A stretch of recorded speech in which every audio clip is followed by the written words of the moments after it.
coffee.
Well, if no one's gonna drink this, maybe I'll just... Ugh, that's terrible. That's... Good morning. This is Morning Coffee with the Chief. I am Patrick Jordan, and I'm a 38-year veteran of law enforcement, retired. But I'm also the son of a police officer, so law enforcement has been a big part of my life for my whole life. And on this show, we go over law enforcement-related movies or television shows. We talk about the movies, talk about our own experiences, and talk about the issues of the day related to the movie or television show. To do that, I normally have a couple of guests, but before I get into my guests and the show, I want to talk about the Los Angeles Mission. The Los Angeles Mission, you can go to Los Angeles Mission webpage at losangelesmission.org. It services the needs of the homeless in downtown LA and Skid Row. I am on their board, their foundation board. I am a big supporter of the LA Mission. I'll just tell you one project that I did with them when I was still working. I arranged to have inmates who were ready to get out of jail and who wanted to re-enter society in a positive way, go to the mission and participate in a 6-month to 12-month program with wraparound services that dealt with their addiction issues, their mental health issues, their employment issues, their educational issues, and re-enter in society. It cost zero money for the taxpayers, and I usually had two or three inmates or offenders who took the mission up on that every month when I was still working, and we did that for about 2 years. So zero cost to the taxpayer, and these guys participated in a program to re-enter them in society. Now, the mission also services the homeless. They provide 400,000 meals every year to the homeless on Skid Row. They provide a place for people to get a bed, get a shower, and get some basic services. And they do intervention for those that are ready to get off the streets and provide them wraparound services and hope to re-enter them in society. They are not government funded, which is why they need your help. Go online to losangelesmission.org and make a donation today. $100, $50, $25, any amount can help. And do your good deed for the day. So on today's show, we're gonna talk about The Incident. Now, The Incident is a movie that was released in 1967, and it's got some very young actors in it who are kind of long in the tooth today, but it's a great movie, and it talks to the Jordan Neely case in New York today, which is why I really wanted to do it. And here's why it talks. You know, when the movie goes over people who are trapped in a subway car and being terrorized by some thugs, and a soldier stands up to defend them, and ultimately nobody supports the soldier. So does that sound like what's going on today? Heck yes, it does. And I wanted to do this movie as soon as, do this movie on this show as soon as I saw what was going on in New York. I remember watching this show probably 40 years ago, and I rewatched it a couple weeks ago, hoping to do this show with some friends who had worked with me in transit policing. I am a former chief of police for the LA Metro in Los Angeles. We used to transport 1.5 million passengers on our transit system a year. I know and understand the dynamics in the movie and what was going on in New York. And I wanted to have a couple of transit buddies on the show with me. Right now, I only got one. I'm hoping that I'm joined by my other guest later on, but I have retired Lieutenant John Bayless. He worked 30 plus years in law enforcement for the LA County Sheriff's Department. He also worked with me on the transit system. So he was my second in command when I was a captain there. He is a buzzsaw for paperwork. He just burns right through that stuff, which was made him invaluable because we had a very large command with very low overhead, meaning low administrative personnel. So everybody had to work hard. And John, how you doing this morning? Good, and you? I'm doing well. You happy to be with us again on the show? Oh, yeah. You're interrupting my golf practice and my shooting, but that's okay. Well, it looks like Just kidding. my friend Matt Rodriguez is trying to chime in. Matt, can you hear me? Not yet. Okay, we're waiting for Matt to come up. I wanted to talk a little bit. So this is my 5th show, and this morning I got a notification from a fan, and he sent me a DM. He says, "Chief, thank you for staying active in retirement. I enjoy your post and podcasts.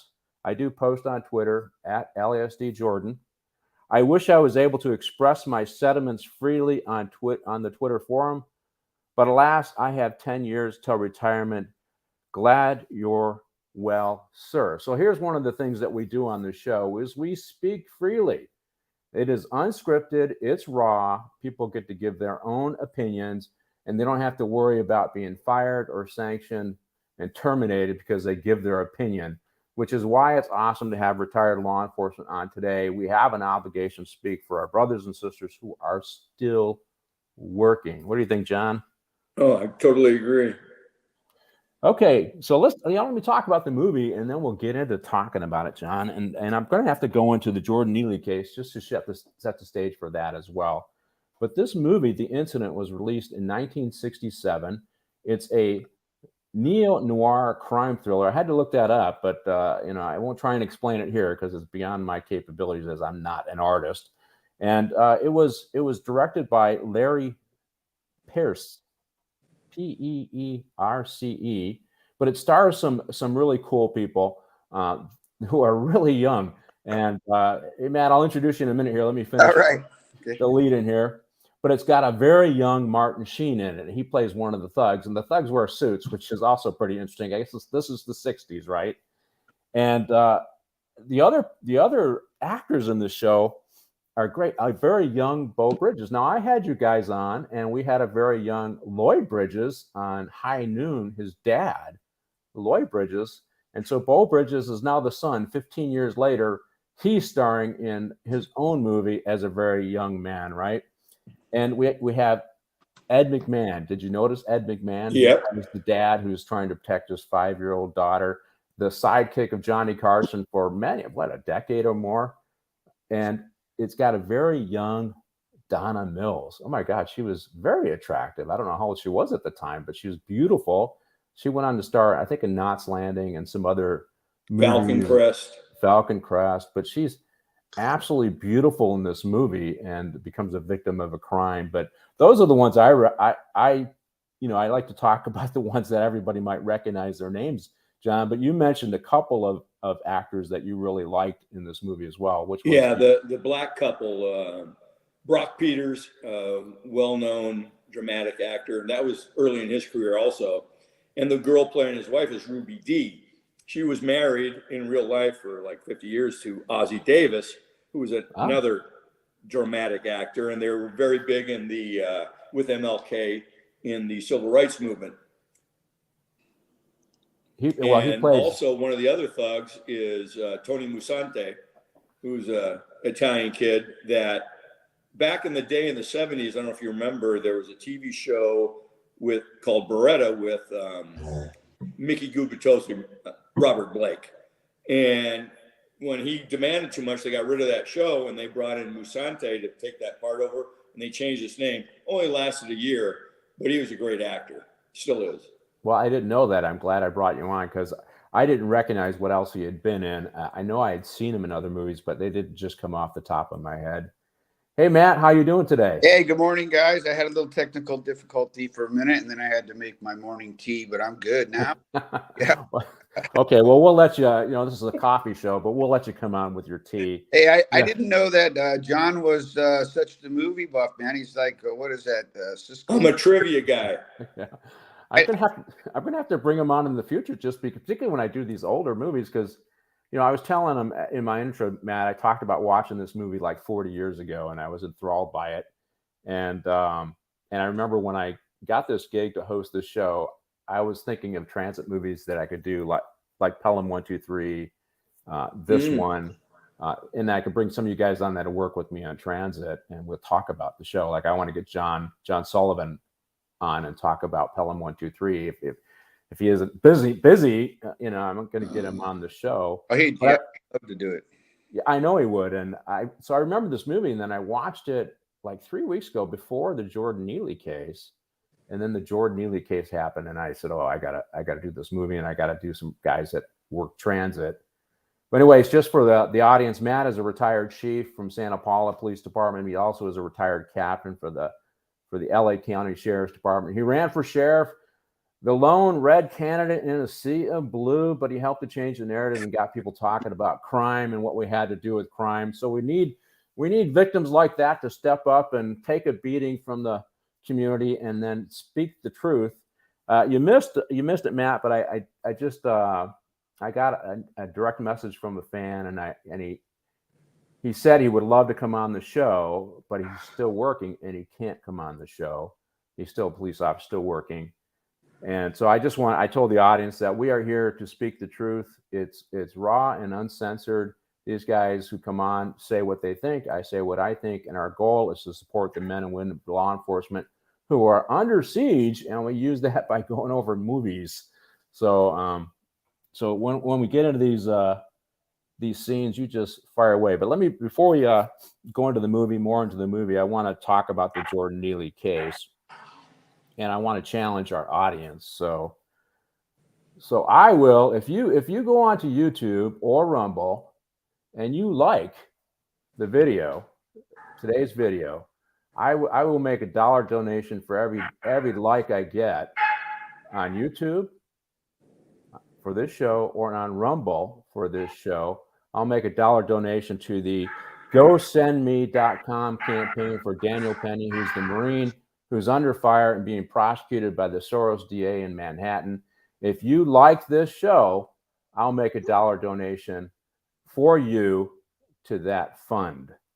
So anyway, so Jordan Neely was a thug. This happened on May 1st at 2:30 in the afternoon. He gets on the train, and there's a series of issues I want to talk about during the show. But he gets on the train and he starts harassing and threatening people, and 3 guys step up, most particularly this Marine, Daniel Penny, to subdue him because he's a threat to others, right? And after subduing him and trying to make sure he was in the recovery position, he does pass away. And so far, the coroner's office said it's because of compression around the neck. I suspect we're going to find out that he probably had some drugs on board as well, but that hasn't come out yet. And the DA rushed to file charges on him. Big rush. Soros-funded DA rushed to file charges on him. Didn't even send it to a grand jury, although it sounds like he might send it to a grand jury. And I think he indicted simply because he knew the frustration of a lot of New Yorkers. Even now, he might not get an indictment on that case. But did you guys get a chance to, well, first of all, Matt, did you watch the movie? Did you like the movie? Oh, yeah, I watched the movie, and I'm not the expert on movies by any means that John seems to be, but the way I gauge a movie and is whether or not my emotions are touched. And I got to tell you, man, as that movie continued, I got more and more pissed off.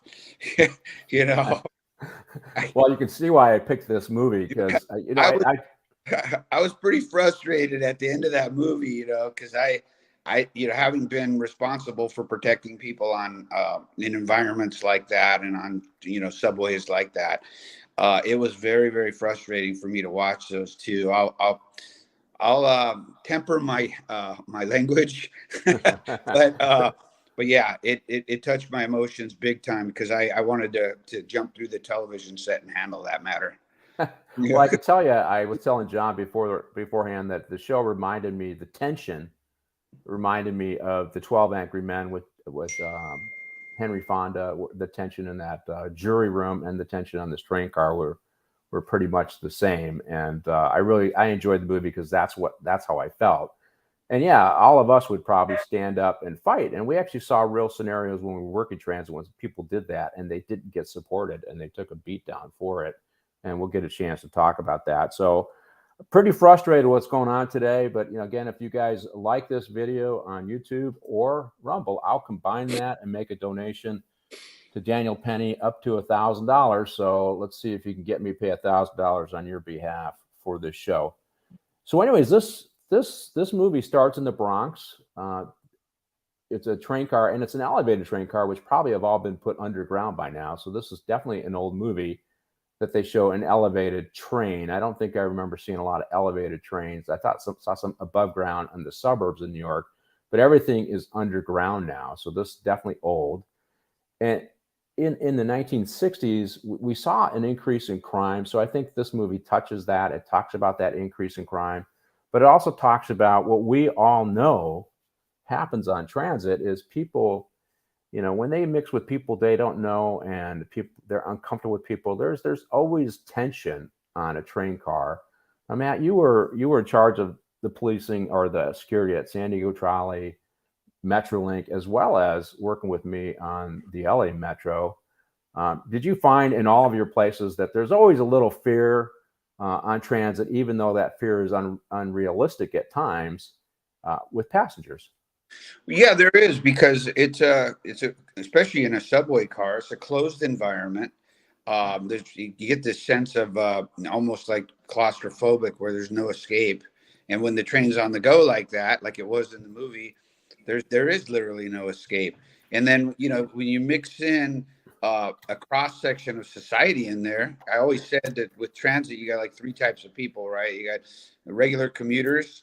You have people that can't afford their own mode of transportation, and then you have criminals that go on there to take advantage of drug dealing and other stuff. So anytime you get that kind of a cross section of society with different motives for riding the train, then there's tension and nervousness.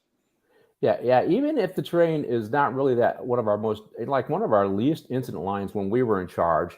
And I can't attest to this now because it's out of control. The LA Metro completely blew it on security for the LA Metro now. The crime is out of control, and shame on them, because we had it under 1,100 part warrant crimes a year when I was the chief.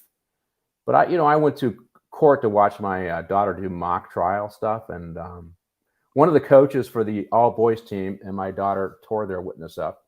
She did a great job. Was a federal judge. He saw me in uniform because I went right after work, and he asked me where I worked. I told him, and he says, I ride the Gold Line all the time, and I just am so afraid. And I told him, the Gold Line only had 37 Part 1 crimes last year. You know that, don't you? And then he realized, he said, this is just me. I'm riding with the unwashed masses, and I'm intimidated of that. It's not really dangerous.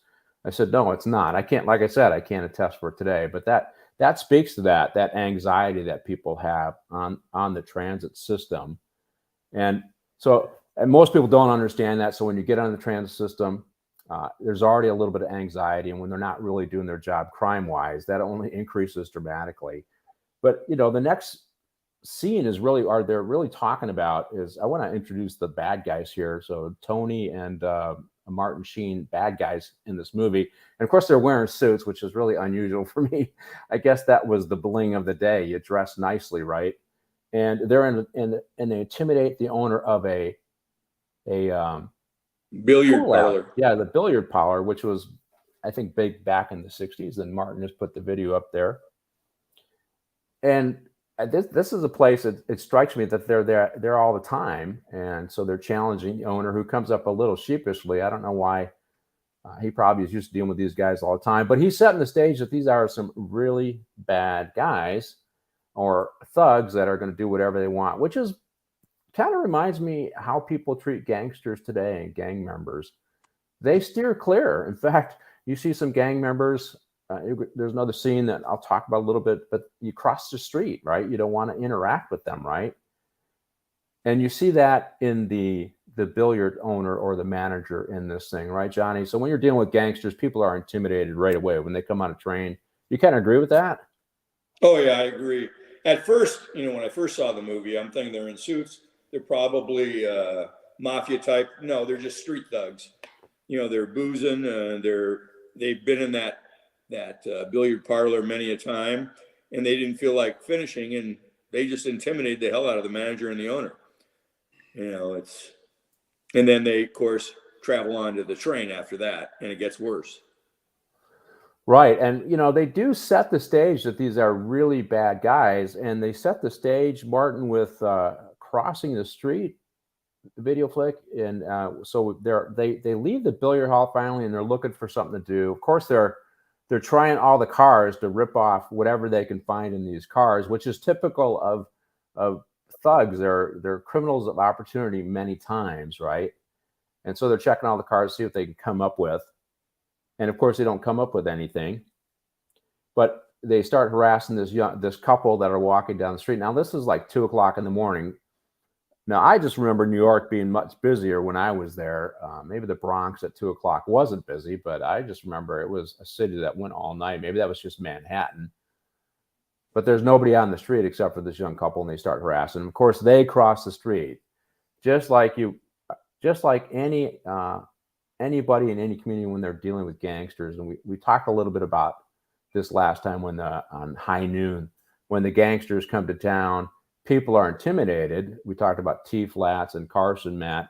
So this is not unusual. When you see the thugs and they start bothering you, they cross the street, right? This is what people who feel under threat have to do, whether it's on the street or in a train car. What do you think? Yeah, no, I'm the same way. After I retired and still living in Los Angeles County, you see a lot of people, and we, with our experience, have the ability to spot, problem children from a mile away. So, I'm cruising around with flip-flops and shorts, and at times I'm like, oh yeah, I think it's time for me to dip out of this store or whatever. I'm still like that. So yeah, I'm not immune from that kind of anxiety or fear myself. And if I'm walking in, I was in downtown LA a couple of days ago, just before Mother's Day, down in the Flower Mart, and I saw all types down there. And so yeah, I'm the same way. I see that, I'm going to cross the street as well. I don't want any trouble, and I don't want to get hurt. Well, I made sure I got my California compliant mags so I can carry when I go somewhere like that now. It's funny. I never know what the new laws here in California. They change like every few months to carry a concealed weapon. It's crazy. But yeah, if I'm going to go somewhere where I know I might run into something like that, I'm going to take my gun just in case, right? And now, given what's going on with Daniel Penny, I'm just not so comfortable that I would be supported if I use that weapon to save people. But the fear is out there, and it's growing. We see businesses leaving communities of color or where there's high crime rates. And that's a result of failed policies, just like it was a result of failed policies in the 60s and 70s. And this moves on. We see these guys, they do a robbery and assault. Mark, can you bring up that clip? So I just see this scene as establishing these guys that they're just not vocal thugs who are intimidating people. These are gangsters. These are criminals. So they attack this older guy and steal his $8. And after they get the money and he's compliant, they then beat him unconscious. So they establish in this scene that these are bad guys. These aren't just, as they say, well, they're just young guys. They're under 23 years old. They don't know. No, these guys know exactly what they're doing. Just like I feel Jordan Neely knew exactly what he was doing when he boarded that train. These guys are bad guys.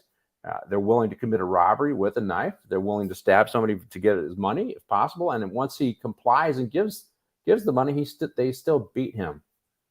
So this establishes that they're really bad guys. And when you go this far in terms of crime, these are the kind of guys that should be getting stiff punishments. John, what do you think of that? How about that? I agree. Well, they committed a armed robbery on that guy. not just the assault and battery, but the armed robbery and everything else. And they got $8.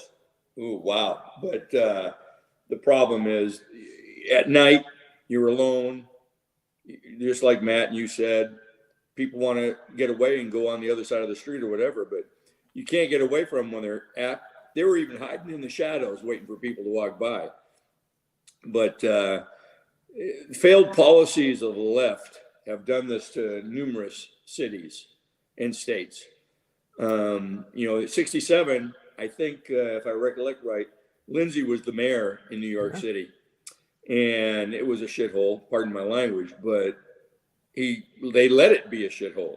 They didn't want to do anything. They did hire a lot of cops back in those days, but even, and there was a lot of great cops in New York, but they had some corruption issues there. But, it was different back there. You had cops with long hair and beards working a patrol car, back in the 60s. But the failed policies that allow this stuff, and you're speaking about Jordan Neely, yeah, he knew what was going on. Yeah, he's crazy. He's mentally ill, whether it's from drugs or he was born that way and combined with drugs. But, the things that he said when he went on that train, I don't care what happens to me. I'll take a gun. I'll break the guitar. I'll do this. I'll do that. He's making threats to everybody on there. He knew exactly what he's doing. He's done it before. If you saw the one article, there was a lady, 4 or 5 years ago, he beat an elderly lady, Hispanic. And she said, well, I was hoping that he'd get some mental help. And obviously they didn't do anything for him. 4 years later, he's doing the same thing. I want to address the, he's crazy, basically they're trying to absolve him. And yeah, his mom was killed by her husband, his dad, when he was 14. Clearly, he's got some mental health issues, but there are two different types of mental illness as it relates to the law, right? One where you're fit, meaning you understand what you're doing and there's intent, and one where you're declared unfit, where you don't know what you're doing. And Matt, I think that based upon what he said when he got on the train, he knew that his words would intimidate. He knew that his words would have a particular reaction. And to me, that strikes of intent, that he intended on intimidating. He intended on doing what he had to do to get what he wanted. He wasn't just asking, he was threatening. And so that would, in my mind, although I'm not a psychologist or psychiatrist, I would say that in that situation, that means he's probably fit to stand trial. What do you think? Well, I look at his actions, whether he's fit to stand trial or not, he's intimidating people on the train. That's just the reality of it. And we can't have that. People, they're like the guy said in the movie, hey, there's good people on this train. These are good people. Just let us off the train. And that's how I see it over there. And I always say this, probably 98% of the people are good people, right? Or 95 or so. And, maybe a few percent of them will do something nefarious when nobody's looking. And then there's a 1% or so that are just really bad actors. And this guy Neely was one. I mean, it takes a lot to get onto a train and threaten the whole train car, right? You'd have to be either high or drunk or mentally ill. But so I can't speak to his level of illness, but it's irrelevant to me. What the bottom line is, it's a failed system. So the mental health system failed him. The justice systems failed him. Whether it was his parents that failed him, I don't know. I don't know his background, but to me, it's all irrelevant. The bottom line is he's threatening people. He's a danger to himself and others, and he needs to be dealt with. And he got dealt with in a very tragic way for everybody involved. Well, just because you're mentally ill doesn't mean you can't form intent. Just because you're mentally ill doesn't mean that you're ignorant. Most people who are mentally ill can process to some degree what they're doing, whether it's right or wrong, and what their intent is. A very small number of people are declared unfit by the court and incapable of standing trial because they didn't understand what they were doing. And so when the activists scream out there, well, he's mentally ill, it doesn't absolve him of some of his behaviors. And it is not a catch-all. Anybody that has mental illness should be treated differently. What they're basically doing is they're taking away your individual obligations as a citizen and failures, and they're making it a collective responsibility. It's everybody's fault that he failed, not his own. And although I agree that we may not have met his needs in New York, and we'll get into that in a little bit, I do believe he does have individual responsibility for what he did. I know, Matt, you wanted to chip in on that. Yeah, I'll agree with you on that. I think that there's a lot of mental illness going on in society today, and crimes. You got to be mental to go around shooting people, right? You're stabbing people. But you're right about this one thing. Very few will reach that standard where, hey, this guy's not even fit to stand trial. Just straight to the mental institution. Yeah, probably one out of every, few 100,000 cases might meet that standard. So you're right in that aspect. So True, what I think we're doing right here is we're putting the cart before the horse. We're talking more about when, could he be put in jail? Could he go to a mental institution? You have to look at it from the eyes of the people on the train. Yeah.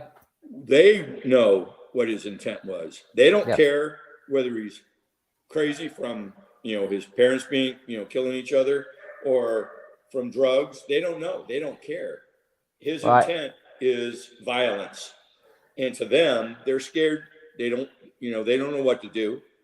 And that's how we have to look at it, not whether he should be tried later in a court of law, because he is there to commit a crime and he's threatening people. I don't care how he is. And that's very obvious to them as well. I mean, that people can see that. And I'm just saying that, like when I was responsible for the jail population in LA County, 18,000 inmates, and they considered about 4,000 of them to have some mental illness. And in our misdemeanor unfit to stand trial and the felony ones, I think we had a combined of maybe 300 to 400 people. So if you just did that math, and these are the ones that we have in custody. So the worst of the worst are in custody. So, I mean, if you just do that math, what's that, 10%? And it's probably a lot less than that because we have the worst of the worst in. So the numbers would be inflated. So mental illness is not a catch-all excuse for people who are committing crime. So, hey, so the next few scenes, after they do this robbery, we start to get introduced to the train passengers, right? And Donna Mills enters the scene as the beautiful lady who's got the aggressive boyfriend who wants to have sex with her, I guess, is probably what it is. And I had to look her up because I thought, she's beautiful. And I recognized the face and I realized it was Donna Mills. Yeah. But she's heading to the train and ultimately ends up on the train, a little friendlier to her boyfriend. And they're kissing on the train as other people come in. And we see an older couple coming in, and the husband is complaining about the kids today. And I think he's complaining about his son. His son should be helping him out financially. Not very ambitious in terms of wages. I think one of the couples comes on there and it's after a party and he hasn't made a lot of money in life and all their friends are doing much better. So he's getting some guff from his wife. So all these passengers have problems, right? And you see Ed McMahon comes on with his wife, and instead of taking the taxi cab like he should have, his wife and his 5-year-old daughter, he boards the train. You get a guy who's fighting alcohol, trying to recover. Of course, he went to a bar. I think he had a drink, so he was probably failing on that, but he gets a job offer. He asked for a glass of water. Oh, did he ask for? I'm sorry, Martin. Thank you so much. See, I got my training wheels on, and Martin is still correcting me as we go along on these shows. And then they got a gay guy. So they pretty much hit everybody. They got a gay guy and they got a black couple that come on. The black guy's got some tension because in the 60s, we hadn't really dealt with the Jim Crow laws effectively. And there's been a lot of discrimination against blacks, much more pronounced back in the 60s than it is today. And he's angry, and that comes out in some of the shows. And one of the things that I really liked about this, everybody's got their own issue. And that's just like a transit system. Everybody's got their own issues. They got their own problems. And as they're coming and going on the transit system, that's what they're thinking about, right? They're anxious about getting on the train car, but they're also trying to get home. But one of the things I thought about this movie, you got the gay guy trying to get home at 2 a.m, the recovering alcoholic. You got the bum sleep on the train. And so you have all these people. And when I was a chief, I always thought my number one constituents were the transit dependent, the people that didn't have any other options. They can't take a car because they don't have a car. They might have some medical illness that doesn't allow them to drive. They might be too old. They might be kids trying to get to school, and the only way they can get to the good schools take the transit system. And as I saw these guys coming together, some of them didn't have any other option but to take the train. Those were my customers, and those are the people that I worked hard to protect. And I don't think people understand that in terms of transit policing. Matt, what do you think about that comment? Well, it's absolutely true. I mean, we had to protect them all. I mean, in reality, but you know, we've always defined, and I think I learned this from you. Equity on the system is allowing everybody to travel from point A to point B safely, and I use that line once in a while. But that's the truth. You know, it doesn't matter where they're from, whether they live on the west side or Beverly Hills, or whether you live in the poorest areas of LA County. It was our job to protect everybody equally. It really didn't matter. So, but yeah, there are people that are relying on our transit system, and it's only fair to them that they get to drive to or travel to work, you know, and get there in one piece and get home in one piece in a peaceful manner. And that's what we work so hard to accomplish every day. You know, what Matt is talking about for our listeners is when we used to do transit policing, we focused on the quality of life issues, particularly fare enforcement. And as we did that fare enforcement, we taught our folks to sweep a train car and sweep a train platform or a bus from one end to the other so that it was done in a fair and non-discriminatory way, how we enforced our fare. But regardless of how we did it, the outcome was people of color, particularly Black people, tended to get more citations because they evaded more.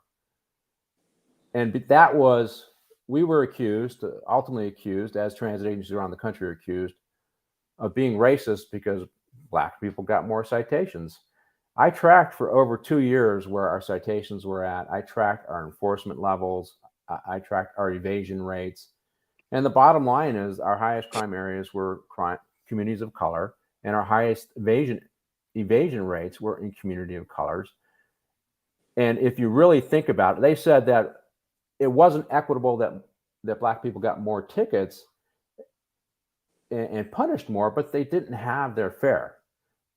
We implemented a strategy where we treated everybody the same, but we gave citations to people who didn't have fare, and that disproportionately were people of color. Transit systems do not have communities. They just have people who board. They have transit communities, but we don't control inequities in society. We only control what we can do fairly on a transit system. That's why I came up with that line, because they argued that it was inequitable. And I said equity on a transit system is making sure that everybody has the right to go to and from in a timely and a cost-effective way. That is equity on a transit system, not this fantasy that these leftists push. What do you think, John? Well, I totally agree. But, you know, people that don't know about LA County Transit, just real quick, the red line goes from all the way downtown, all the way up to Universal Studios. Gold line is Pasadena mainly to downtown. Blue line goes down into South Central and all the way up into downtown. You know, there's several different lines, and Metrolink goes all the way from, you know, Santa Clarita north all the way down to downtown. And you get a different plethora of people and kinds of people that are on there. The red line, unfortunately, you go from the blue line to the red line. That's what most of the gangbangers use, because they would go up to Universal Studios because the City Walk was the demilitarized zone that all the different gangs could go there and nobody start a fight or anything. But they'd be a pain in the ass on the trains. And so you check everybody, you know, white, black, brown, blue, it don't matter. And they'd be the ones without the fares. Also, they'd also be the ones carrying the drugs and the guns and the knives, you know, but you have to be equitable, but you know where your crime's coming from, where it's going. Yeah, that's funny. You mentioned so City Walk, I was a two-striper there in charge. when we started having problems with the gangs, and I implemented a curfew strategy. So I kicked everybody under the age of 18 who wasn't actively going to the movies or going to dinner. And I got some pushback from some LAP retired guys when I said, this is what we're going to do. Oh, that's unconscionable. Watch me, so I did it. And we cleaned up our problem. And that became the safe place for everybody to go because we cleaned out the guys who were just hanging out. Right. So a gangster can go up there and take his girlfriend to dinner and not get shot by another gangster because we cleared all those folks out. So it's funny that you say it became the demilitarized zone, but that was, and I went back as a lieutenant. So I did that as a deputy and went back 6 years later. They were still using that strategy. So it was a good strategy. Rightfully so. It was a good strategy. Yep. You still had some problems every once in a while, a lot of car thefts, but you didn't have the fights and stuff like that. You didn't have the stabbings or anything else. They're doing that, Pat. They're doing that now at Knott's Berry Farm. If you're a juvenile and unaccompanied, you're out of there. Yeah, and I got a lot of pushback from the corporation. Hey, we got to, let's see, Cam's crash courses. I lived in New York City in the early 90s and used the subway all the time. I saw some wild stuff, but on the whole, felt pretty safe. I felt safer than Baltimore, of course, Baltimore, Maryland, where I grew up. Yeah, well, comparing Baltimore to New York, I think Baltimore is led and as one of the murder capitals, or in the top 10 over New York. And just to clarify, New York was pushing about in the 90s when you're talking about 2,600 homicides a year. And I want to do a show called Fort Apache, the Bronx, and I'll get into New York crime in that show. But we saw an uptick in crime in New York. Hey, Martin, let's do tension and backstory as the next clip while we're talking here. But well, thanks for your comment, and do me a favor, go like this show, and I'll donate $1 in your name, right? Can I make one go ahead. Comment on that comment from Cam or whoever that was? It was a great comment, but you have to also realize in the 80s, late 80s, when Giuliani became mayor, he cleaned up those subways. You used to be able, as a homeless, as a crazy, whatever you want to call them, you would ride the subway from one end of the city and back all night long and sleep in there. And you defecate in there and you urinate and micturate. And it was just a pigsty, and it was all graffitied and nobody wanted to ride them. Giuliani put a stop to that. And I'm not taking, the right versus the left stuff. I'm just telling you, for years it had been a mess, and now it's back to that same way. So when he went in that subway in New York City, it was a hell of a lot better than it had been 10 years before. And now 20 years, 30 years later, it's back to being what it used to be. When I got to transit, there was a guy, Paul. I can't remember Paul's last name now. And remember Paul? Yeah. He helped write the scope of work that we had to implement. And it was basically Bratton's strategy. Now, Bratton had been the chief of police of the Boston, I think it was Massachusetts Bay Transit Authority, Boston's transit system, where he implemented the strategy, broken windows theory, and community-oriented policing. And that's where he started. I think CompStat was there, where he looked at data and used data as we ultimately implemented. And then he took that to New York. So that's what you're talking about, John. I actually read his book. He had a great book called Turnaround. So in addition to reading the contract and understanding what we need to do, and most of my strategies that you guys help implement came from that contract. It came from Bratton's book, Turnaround, and helped me to understand what he did to be successful. And also it shows where we're failing. You have to enforce the quality of life issues if you want to reduce criminality and lawlessness on the transit system and in communities. What do you think, Matt? Absolutely. The biggest downfall here in LA is, that they're not enforcing the quality of life code of conduct on the system. If you remember when LAPD first took over parts of the contract, they had a sergeant that tried to enforce some code of conduct issue on the subway. And I think a girl had her feet up on the chair on the seat next to her or something. He asked her to put the feet down. She wouldn't do it. I think he forced her to do it, and he didn't get support from the CEO on down. And then LAPD went hands off after that.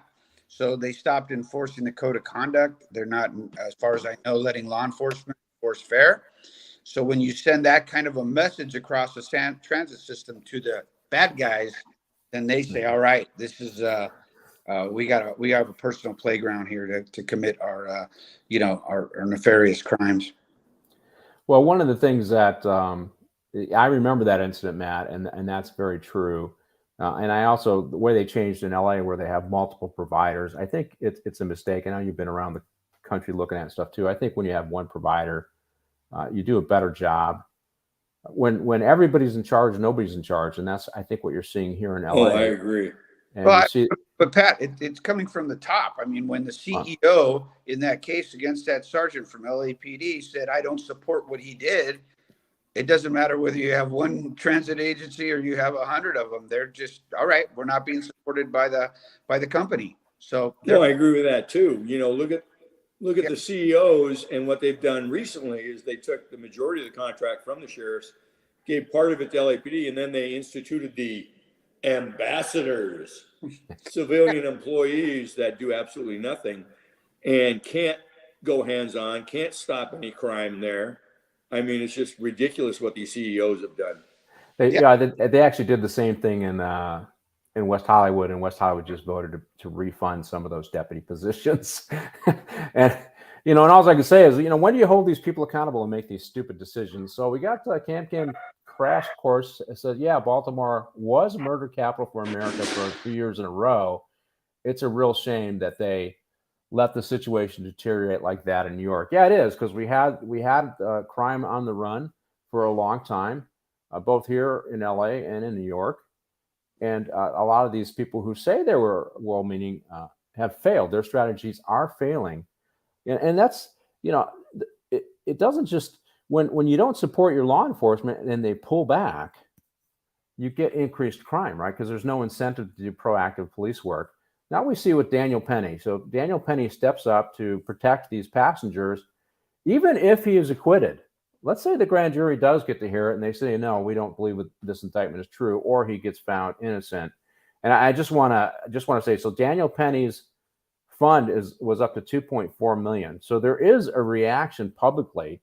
They're angry. I think Jordan Neely's fund was at $150,000, but Daniel Penny's defense fund is up to over $2.4 million. And of course, if you like my video, I will add to that. So like the video here and on YouTube and Rumble, and I will add to that. But there, even if he is acquitted, think about it now. You're on a transit system in New York, and you think, with Alvin Bragg as the DA, am I going to step up to protect these guys? Am I going to do that? I mean, John, what do you think of Alvin Bragg's actions in that? John, can you hear me? Matt, what do you think? It froze for a second there. Were you talking to me? Yeah, hold on, John. Let Matt finish answering. No, go ahead, John. I just want to know what you thought of Alvin Bragg filing charges on. Well, frankly, he doesn't have a case. It's a case of self-defense. He didn't go to the grand jury on purpose, because the grand jury would have been given both sides of the story and all the background on Jordan Neely, and they would have said, ooh, this kid's just trying to protect himself. He was in fear, and protect everybody on that train. He's not what they're calling a vigilante. I don't know if you remember back in the late 60s, early 70s, maybe late 70s, there was a guy that was a vigilante on New York subway. I can't think of his name right now. He specifically went on there. Bernard Getz. Yeah, that's it. Carrying guns. And because he was bullied before and everything else. He was convicted, I believe, because he used his gun to take somebody out. It was self-defense, but at the same time, he had predetermined what he was going to do. Yeah, he was acquitted on the murder charges, but they convicted him on the gun charges. And he commented, "Oh yeah, they're gonna charge him because they need their pound of flesh." Well, and Alvin Bragg is nothing but a political hack, and frankly, he's doing cases like this Trump bullshit, and he's doing this case for one reason: to get his name out there, and I'll guarantee you, he's going to run for mayor in a few years. So Matt, so just like the cops pulling back after Ferguson, now that they're going to prosecute Daniel Penny, any Marine on this platform now is just going to be in self-preservation mode. They're not going to step up. Exactly. Yeah, I think there was a headline. I didn't get a chance to read it, but and I'm going to. I think it was in the Times. It said something like, "There's no room for heroes anymore," or something along those lines. You know, I said this in one of previous discussions. I went years without carrying a gun after retiring, years, and I'm back to carrying a gun now. But I very hesitant, and like you said earlier, God, would I use it if I need to? I guess the only way I would is if I knew that either my life or somebody's about ready to die and they're like 1 or 2 seconds away from it, then I'd have to. But I tell you, I wouldn't want to, and I wouldn't want to be judged by the current DA and the current climate. But the message it sends to law enforcement, law-abiding people, is don't get involved. Period. You see some elderly person being accosted or a young person unable to defend themselves. This kind of an incident makes you think twice about whether I should get involved, because I'm going to be charged. We all know why the guy died. We saw a lot of people, at least based on our experience, I would say he probably had a cocktail of lethal drugs in his system. That will come out. We've seen it with tasers. We've seen it with chokeholds. I saw the guy's method. It was a carotid restraint that he was using. He wasn't using a bar arm. So, he probably knocked the guy out, and the guy died because of his intoxication, similar to George Floyd. But, you're never going to hear that. You're just going to hear the politic. And that's what motivated this DA to convene this process so quickly against what I call an innocent Marine. Yes, a good Samaritan. So let's start using the title on not killer or white supremacist, a good Samaritan. Hey, Martin, show the next one, Hotfoot. And as these guys are now on the train and they're starting to harass people, and they start with, of course, the bum who's asleep, and they're going to give him a hot foot and try to put I think a match in his mouth. And somebody finally stands up. The guy, the recovering alcoholic, stands up. And of course, he's intimidated to sit down again, right? He's intimidated by these two guys, and nobody steps up to help him. Now, in the Penny case and Jordan Neely case, two guys stand up to help Daniel Penny, but this guy does the right thing. And so, maybe he served in World War II, who knows? But he's a recovering alcoholic himself. He probably maybe been in the position of that drunk there a few times, and he's trying to do the right thing. And of course, he gets intimidated to sit down, and he does. Unfortunately, the soldiers should have stood up at this point. Then it would have been 3-on-2, right? I still think they'd have pulled out their knife because they were intent on causing harm.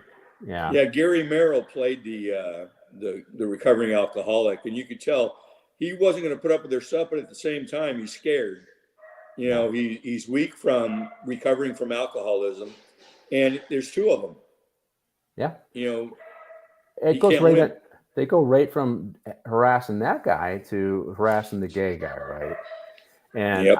And this scene was. I know we got a break coming up here, but let me explain. When they start harassing the gay guy, they figure out he's gay. I don't know how they figure that out. He doesn't really say that. The movie implies it. But they figure out that he's soft, and they start targeting him. And somewhere along the way, while they're targeting him, he says to somebody, the passengers, "Help me." Remember that scene? Yep. Yeah. Now, I was watching a video of the transit system in New York, and this black guy boards, and he sits down aggressively, and people immediately get up to get off. And a girl goes to get up, and he grabs her by the hair. I don't know if you guys saw this. He grabs her by the hair, pulls her down next to him, and he holds on to her hair. And she turns to the crowd, because it's a crowded train car, and says, "Help me." Just like this guy did in the movie. Exactly like this guy did in the movie. And nobody gets up to help her. Now, there was this really big black guy, and I think he started filming, and he was paying attention to what was going on. I think he ultimately did intimidate this thug, because the thug grabbed her by the hair, pulled her towards the other end of the car, away from that guy. And when he couldn't open the car door, he let her go, and she fled. And then he tried to kick the window out, and he got off at the next stop. Because this other guy, the other black guy, he did square up. He didn't approach him, but he squared his shoulders, and he was clearly paying attention to what's going on. And sometimes that's all you need to do, you know. And so even though he didn't say anything, he didn't intercede physically, he did react to what was going on. He did clearly express, at least through his actions, body language, his actions, displeasure. And that guy reacted to that. Sometimes that's all it takes is, you know, I'm watching you. But that's what please help. And I don't know if you guys saw that video, but it just reminded me what's going on today. Did you get a chance to see that video, John, the one I'm talking about? Yeah, I remember it vaguely from what you're saying. I remember seeing it, you know, and that's the problem is, well, number one, and nowadays everybody wants to film everything instead of jumping in and helping. But at least, like you said, at least he's a big enough guy and he squared himself. You have to understand, and people don't understand, thugs, when they get on these trains, they're cowards. They may be in a group, like in this movie, Tony Musante and what's his name? It's two of them. You know, and you'll see later at the end where you see that Martin Sheen's a coward. But they get on there, they act tough and everything else because they have somebody behind them. But once you put one down, it's like, you know, and then they'll back off. So when that black guy stood up and squared his shoulders, he was still filming. That's when he said, "Ooh, shit, well, maybe I shouldn't be filmed, I'll leave." Yeah. Well, they also had the equalizer. He had a switchblade. And, you know, we investigated a case where a businessman in a suit stood up to four thugs who were robbing somebody. They were teenagers. And he said something, and they targeted him. And he took some lumps. But he stayed on his feet, and they ended up, I think, getting his phone too. But I felt bad for the guy. We did eventually catch those guys on the LA system, but that does happen, and that's where passengers need to stand up collectively and do something. Do you have any situation like that, Matt, around Southern California? Well, I think that what we have seen is go back to 9/11, right? When those guys realized that, hey, they're crashing planes. So when they got word, the last plane, they decided to take on the terrorists, right? Let's roll. Remember that comment? Yeah. So I think that mentality of, hey, we gotta help each other. That mentality from that moment on existed, but then something like this happens in New York, and then it just erases that and say, hey, I'm not getting involved. I can't afford to go through this, or I don't want to go to jail. And it's the same reason why, again, I said this a couple of weeks ago. I'm not pressing my son, who's 21 years old, to go into law enforcement. Yeah. You know, as much as I love it, and as much as it runs through my veins and runs through my family history, it's just not something that I'm pushing him to do at this moment. Martin, are we on a hard break? Yes, we need to go to break. Go for it. Hi guys, this is Gary from Pop Culture Minefield here on KGRA, and we're leaving for our first break. I hope we survive. Did you know 75% of Americans are chronically dehydrated? If you struggle with focus, run low on energy, or when it's time to finally sleep, you simply can't, this can all be linked to dehydration, and Fuel Up has the answer. Our proprietary formula contains the finest cellular hydration with the strongest immune-enhancing natural ingredients. The Fuel Up system is made up of 3 different incredibly tasting varieties. Wake kickstarts your day with a jolt of caffeine. Play boosts focus while hydrating your cells. Rest not only helps you relax, but also rejuvenates your cells while you sleep. Here's what our clients have to say. I really don't miss my coffee, and you can tell the difference. So I'm going to take it for the energy. I'm going to take it for the play. I'm going to take it, all day. And it works. That's the thing. It works. We love it. Take the Fuel Up Challenge now, where we offer a Feel the Difference money-back guarantee. Fuel Up for life.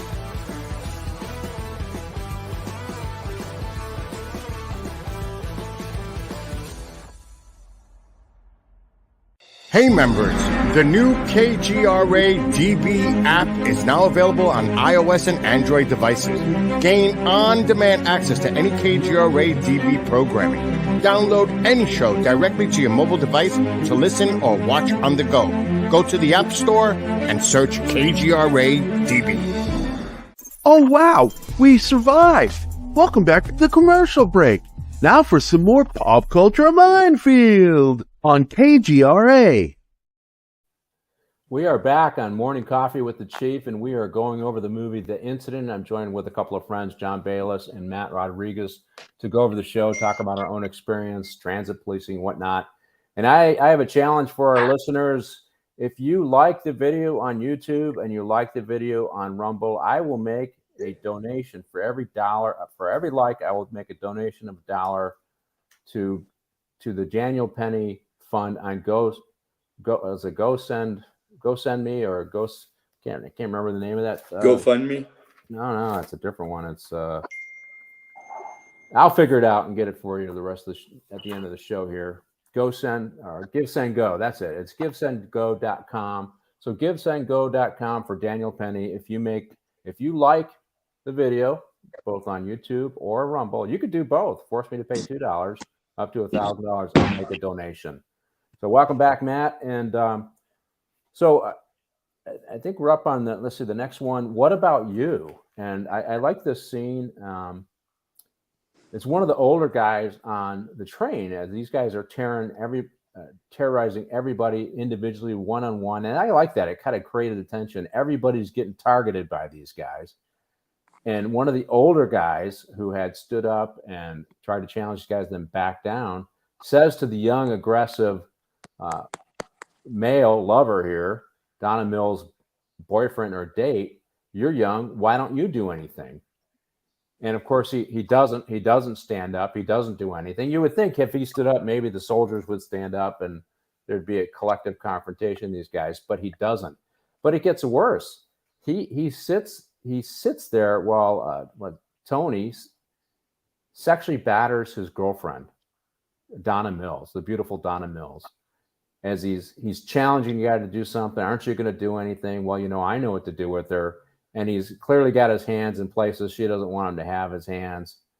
And he sexual batters her right there and does absolutely nothing.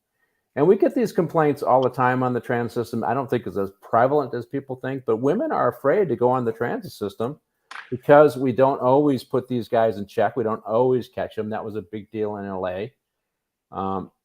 Somebody asked me, they were going to go interview for the job. And I told them, hey, what you need to do is, they wanted to be the captain over at transit. I says, you need to tell them that you're going to do something about it. And I gave them the strategy for doing it. It says, your goal is to collect the reports and then use the camera systems to look at where that happened, identify those people that are doing it, and find those guys. When you do something like that and you start picking these sexual predators off, you can make the system a lot safer. So, John, what do you think about that? We do have sexual predators that do get on our transit system, and it is important that we stand up and do something about those guys, and we're aggressive about it. And if we're not going to be aggressive about it, we better expect that women are going to be assaulted in a much higher number. No, I totally agree. The problem with this idiot, he's a young Italian kid like me. He's aggressive with her before they ever got on the train because she didn't want to put out. And then he bullies her, and then she's starting to, get more amorous.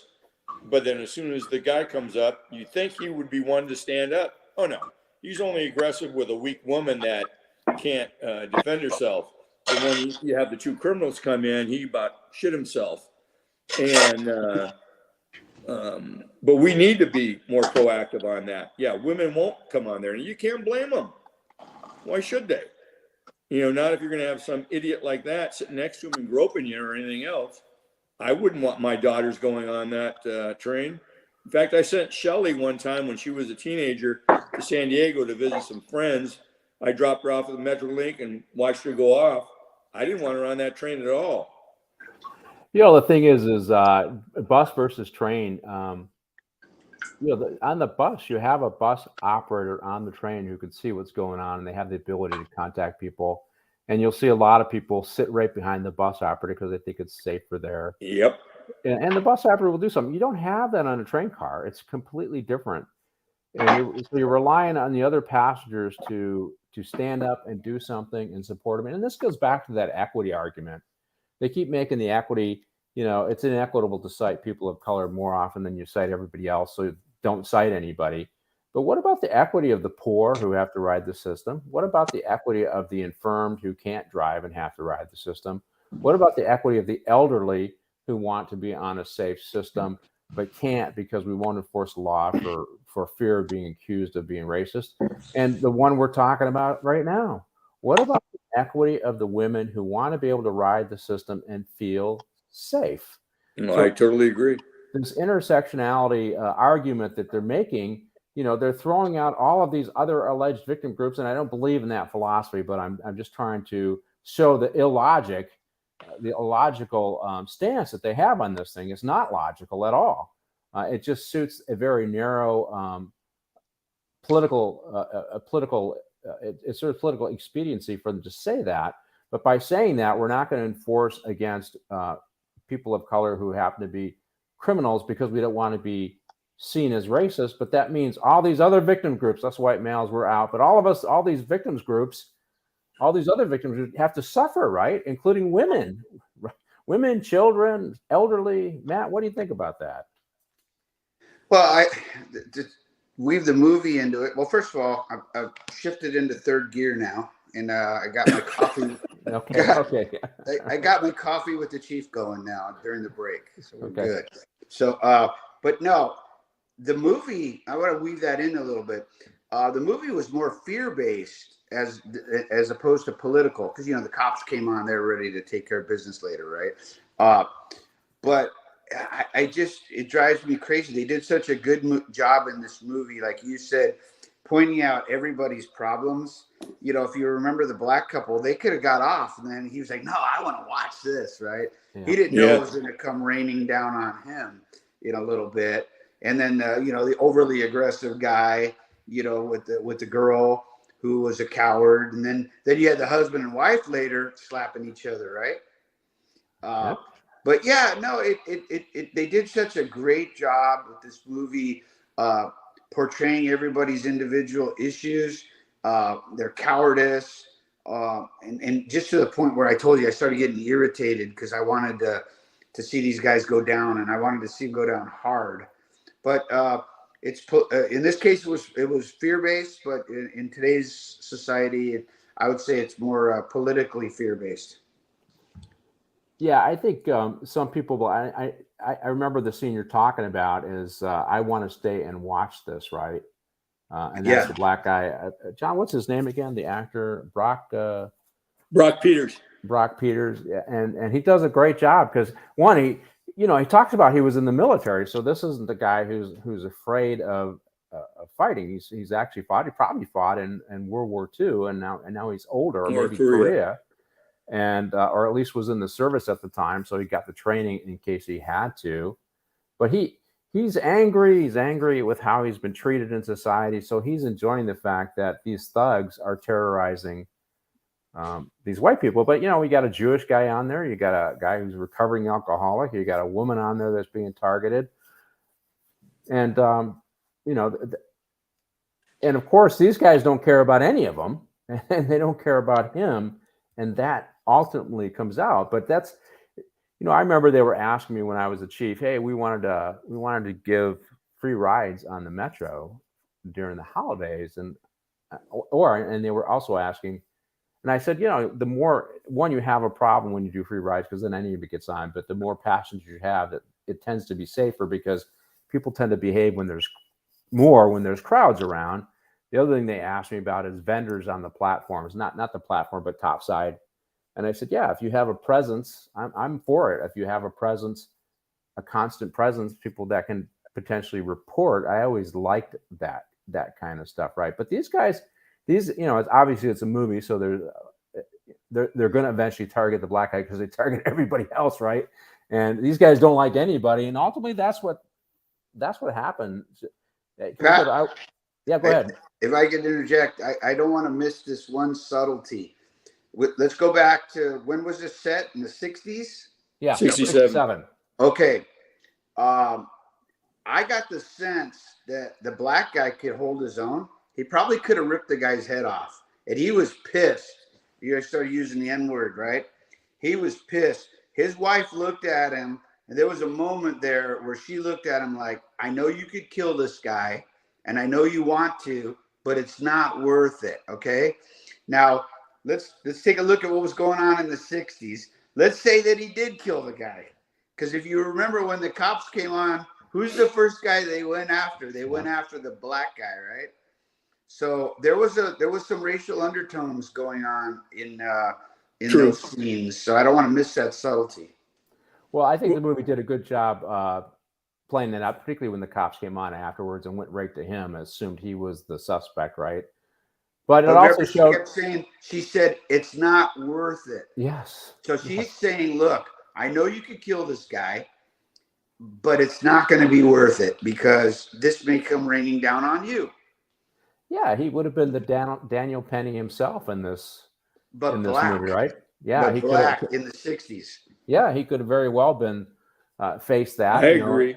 Overzealous prosecutor, black guy kills a white guy, and yeah, maybe they would have prosecuted him very much like they're doing Daniel Penny today, right? Who knows? Of course, he ends up backing down, right? And we should show that scene too right after this one, Martin. It's I thought that the it's not worth it comment was very telling. Oh yeah. I want to stay and see this, or I'm with you. It's I'm with you. So this is the one we're watching right now. Okay, The moment he's about to find out that he's not exempt. Yes. He's not exempt from the evilness of these guys. So the guy's got a smile on his face. He says, I'm with you because what are you grinning at? I'm with you because he's enjoying this. And of course, this Tony, this actor turns his attention on him now. He's looking for a fight. He wants to fight. It's 2-on-1, he thinks, because nobody else has got the courage to stand up. He's got a knife. He's got an equalizer. He's got an advantage, very much like we have these days when somebody has a gun, right? They got that equalizer, which gives them a lot more courage. He's got Elko on board. Yeah, he wants to take this guy on. He probably would enjoy taking on the lone black guy on the train. And so he wants this to happen. So now he starts pressing his buttons. And you kind of see that, not just on train cars, but everywhere else where these guys, these thugs who are empowered by the group, empowered by they have a gun, will target people just to intimidate them. And we've seen that throughout our career, right, John? Oh, absolutely. You know, granted, Brock Peters plays the racist guy there. He wants the white man to pay for everything he's been through. But then when they turn on him, he actually stands up. He's ready to go. Yeah, his wife said, don't do it. And probably so, like you said, I agree with Matt on that issue. But at the same time, when Martin Sheen grabbed his wife, she's now in danger. He can't take both of them on and protect her at the same time. That's what really, I think, stopped him from doing anything more than anything. You know, he was afraid for her. He started crying. He broke down because he knew he couldn't do anything because they had her already. They could have hurt her that quickly, even if he'd have taken out Tony Musante in that scene. So, and nobody else stood up. Had both the guys in the military, the Army, stood up, that would have, I think it would have ended the whole damn thing. Then you had 3-on-2, and they started advancing on them, but nobody it wasn't a group think thing. They were all afraid of their own little issues. The only one who wanted to do anything was Bo Bridges, but he had a broken arm. Yeah, and let's be fair to Felix is his character's name, Felix or Bo Bridges. You know, he was constantly being told by his New Yorker friend, because in this movie he's from Oklahoma, right? And hey, just ignore it. Don't do anything. Just be quiet. It'll pass. We'll get off. We only got a couple of stops to go. And so he wanted to get involved a lot sooner than he did. And, yes, he did. And you're right. Had he stood up, or anybody stood up, you know, because heck, she could have probably turned around and taken on Martin Sheen. He was kind of a twerp in this movie, in my opinion. But you're right. And so they did a really good job of in my opinion, of putting that tension on Brock, the actor, the black actor. Hell of an acting scene. But yeah, you can see the stress in his face. Go ahead, Matt. There's another subtlety there, right? Basically, that's why it was it was done brilliantly. Basically, it was like, this don't fly in Oklahoma. Yeah. Yeah, no. Which is true to this day. You yeah, know, exactly. Hey, a lot of stuff that happens in LA and New York doesn't fly in Oklahoma, Alabama, Georgia. Texas. It just doesn't happen. Yeah. You have people there that say yes sir, no sir. No. Well, I have to tell you, New York City and New York are facing kind of a Waterloo, right?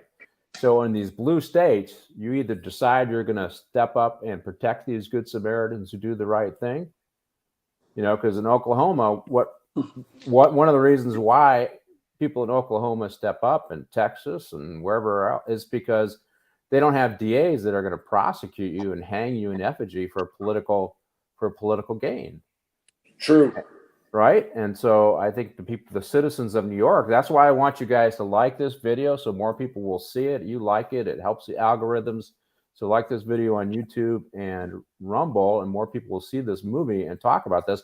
But the citizens of New York, have an obligation to help Daniel Pearl, and to speak against this foolishness that's going on in New York, and to stop this up. So they have to support him, just like Brock needed somebody to step up to help support him when he really wanted to take these guys on. And when I first watched this, I thought he was going to take them on. When I watched it 40 years ago, I thought he was going to take them on, and then he ended up backing down.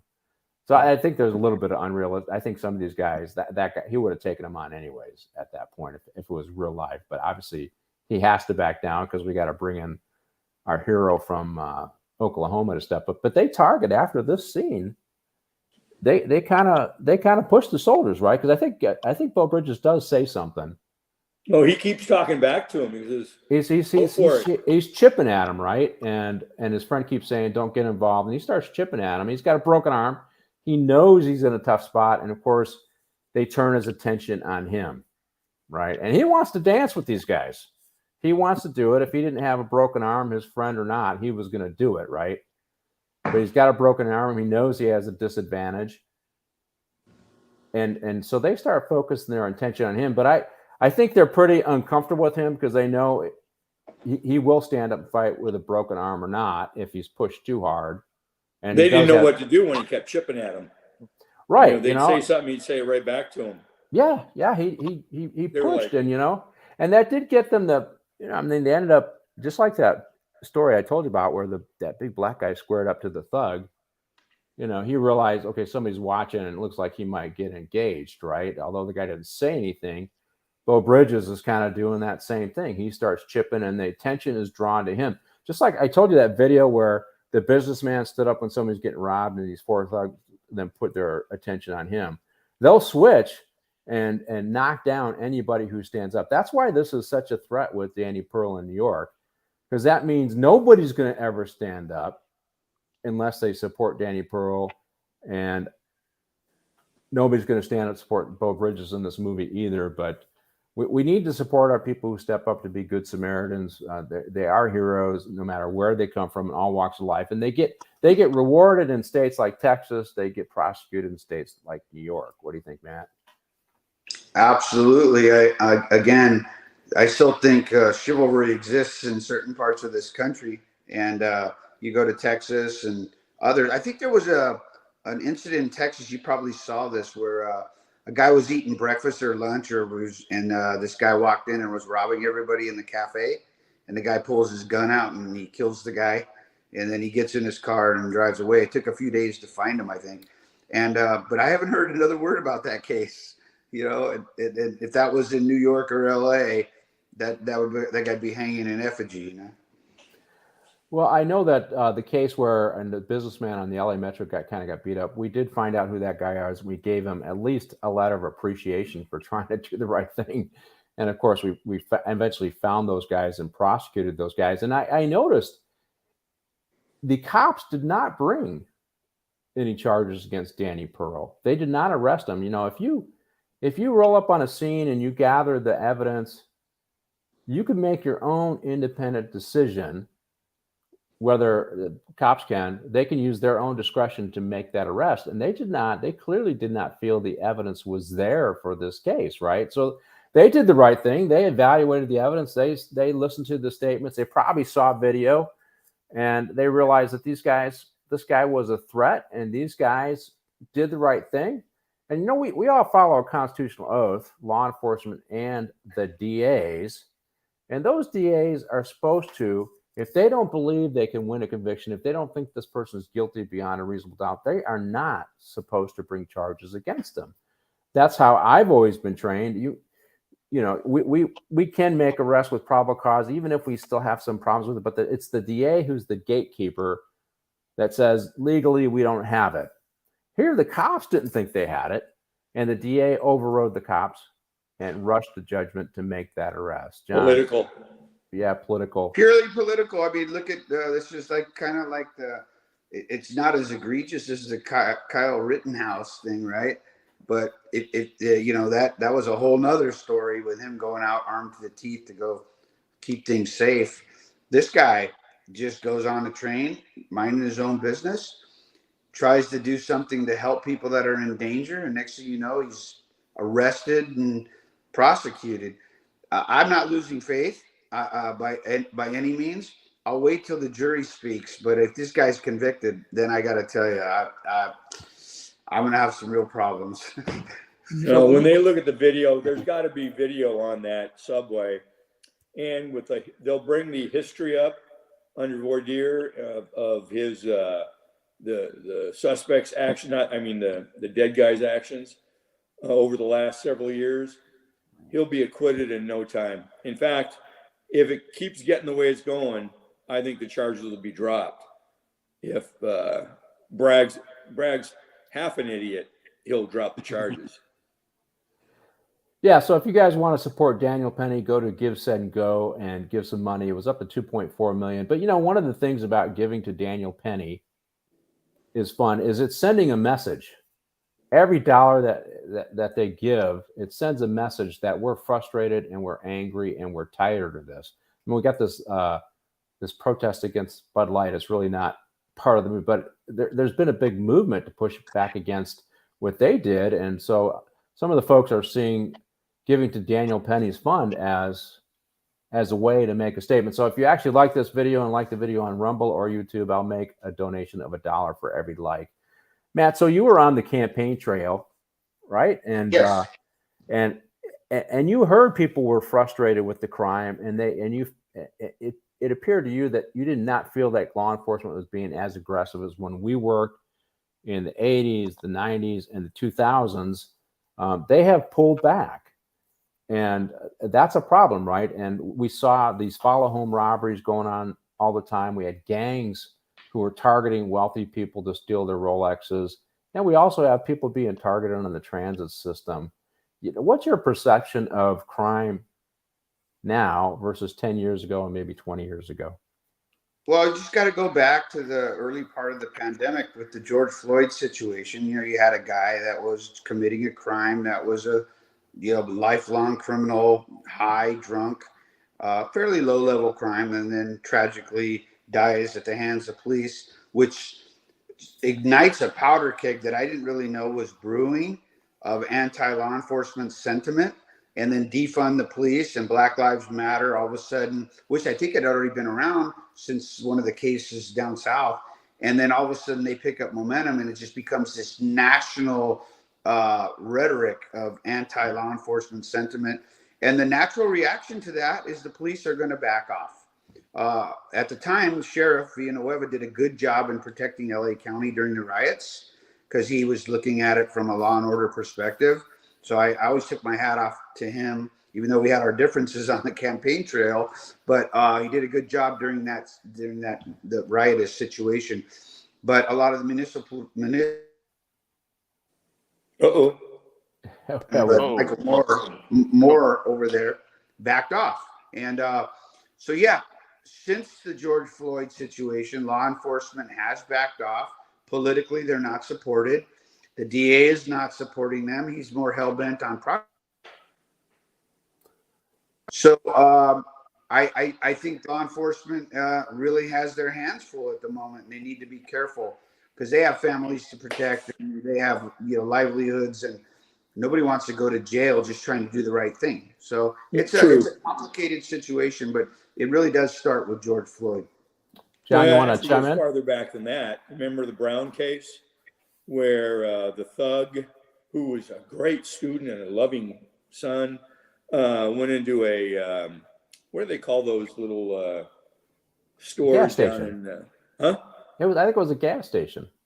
Yeah, he was in New York. What do they call those little cafes and little bodegas? Bodegas. And he robbed it, pistol whipped the guy, comes out, the cop's right there, tries to take the cop's gun away. He ends up getting shot and killed. And they file on the cop. The cop wins because all the evidence, all of it, pointed that he was taking his gun. He was grabbing hold on the gun. When that gun went off, he shot through his hand. Well, I think you got the facts a little bit wrong on that, but I let me clarify for our folks. That was in Ferguson, Missouri, right? Was it Ferguson? Oh, it was Ferguson. And so Michael Brown, who's the bad guy in this situation, he's like 6'4", 300 pounds. He does a strong arm robbery. Right. And this officer happens in the area. I think he was initially stopping him for crossing the street, walking in the roadway, and then he gets the report that these guys had committed a robbery. I don't know why he let them get too close to his car, but he let this guy get close to his car, and he was beating on him while he was in the car, trying to take his gun away from him. And he managed to get off a round as he's struggling with the guy in his car. And then he gets out, and the guy tries to bum rush him, and he ends up killing him, right? And of course, it was a false narrative, and that kind of started it. And you're right, and we should talk a little bit about grand juries, because basically these DAs, these Soros-funded DAs, what's going on? And there's a case down in Philly where Larry Krasner, the DA down there, filed on, well, he took a case involving a police officer to a grand jury, and he cherry-picked the data that he wanted to present to the grand jury to get the conviction, right? Or to get the indictment. And he was sanctioned by the judges down there because he was required by statute to present the authority that a police officer has to use force, and he didn't do that. He was also required to give the elements of the crimes that he was presenting to the grand jury. He didn't do that. So he got the indictment, and the judge sanctioned him, and they used very, very vocal language about, like judges do, very, shaming languages that Krasner clearly abused the grand jury process. And so these DAs like Bragg, I mean, he did this with Trump. He cherry picks the data to get the indictment, and then hopes that the jury will then do the conviction. I actually think in Daniel Penny's case, he realized he might not get an indictment from a grand jury in New York. Oh, I know that's why. Even though he gets to cherry pick the data going there, because everybody knows what's going on in the transit system in New York, because New York is probably one of the most heavily traveled transit systems in the country. It's a dense city. Not everybody can have a car just because of the cost. Even middle class people don't have cars, and so they all use the transit system. So everybody has an opinion about that damn transit system, and I don't think he could get a conviction, even cherry picking the data. This is Alvin Bragg in New York, even cherry picking the data. But in Missouri, that guy wasn't a Soros-funded DA. He had been a long-term DA. He presented all the cases in the Michael Brown case, and that was the police officer was Darren Wilson. And he presented all the information, all of it, good and bad, and they chose not to indict.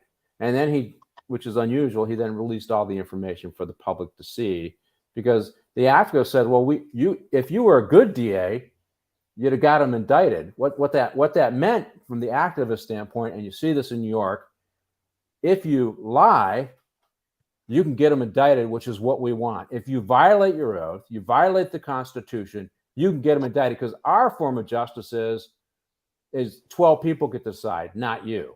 Even though, these guys are violating their oath to give the activists what they want, and that is a violation of our Constitution. That is the violation of the Bill of Rights for the citizen, for Daniel Penny, the officer in Philly, and heck, down in Austin, they indicted 20 police officers down there, and that Soros-funded DA got sanctioned by the judge as well. And in fact, the judge told them, because most grand jury processes are secret, the judge told them, no, from now on, you have to record everything. because what they're saying is basically, I don't trust you. You're a liar. So you have to record everything, and that's what's no going on with standing. these, and that that just chills the public or anybody from wanting to get off, because what you really need to you can't have slippery slope laws. They need to be clear and understood, and when they're not, and people are treated differently, people lose faith in their criminal justice system. What do you think about it? And I'll tell you, if a judge has to tell you as a DA to record everything, oh, dude, you are not long for that job. A lot of our laws are built upon expectations, morals, values, and you get those from family. You get that from your wider community. That's what our laws are built upon. Those are expectations. And those communities who hold people to expectations consistently tend to have safer communities, right, Matt? So when you have laws and they're not held evenly across the board, you don't know what to expect when you do certain things. It causes a breakdown in society, and because people don't understand that slippery slope. Do you agree with that? Yeah, you talked about me being on the campaign trail. It was real easy for me. I just what happened was there's like 7 or 8 candidates, and everybody's a Democrat, right? And I'm never going to be the Democrat that they are. It never could be that liberal. So I just started speaking about who I am and what I stand for and where I come from and what my family was all about. And my dad served in the military, my brother in the military, and then long careers in law enforcement. And I'm like, I'm sorry, I can't speak this anti-law enforcement rhetoric. So I'm just going to tell you how I feel. And it was well received everywhere I went. And you know that, Pat. And I can't think of anywhere where I got ran out. I was even in Chatsworth at an event with the NAACP where they were like literally telling us that you need to answer the questions so that they're beneficial to the Black community, and they need to be centered around defunding the police. And it's on the internet. You can find it. I looked the guy straight out. I said, listen, I've been studying my whole career. I lived in this environment. Until you show me a model where you can remove law enforcement from society and it becomes safer, I can't embrace that mindset or that philosophy. Now, do we need reform? Yes. Can we do things better? Yes. We've always admitted that there's shortcomings and there's bad apples in our profession. We know that, but nobody's perfect. But my message of law and order was well received from both sides of the aisle. Whether people want to stand up and admit it or not, that's another story. But people just want to be left alone. They want to be safe. They don't want to be accosted like on that train.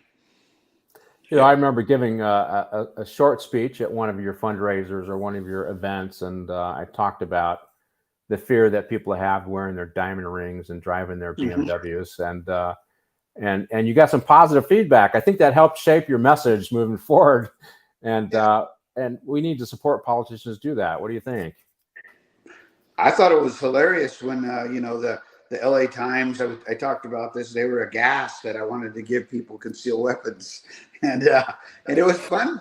Yeah, it was fun because I just got to say, no, well, what do you want me to do? Just let them get victimized? And then you hear crickets, right? But I think overall it was a great experience. It was fun. I stand for law and order. I am about the thin blue line, not the secret society thin blue line, but the men and women that protect society. I'll protect them to everything I can do. And this Marine that you're talking about, he's in that category. And that's why we do this show, because we want to get the words out, because the men and women who are currently working don't get to talk about that.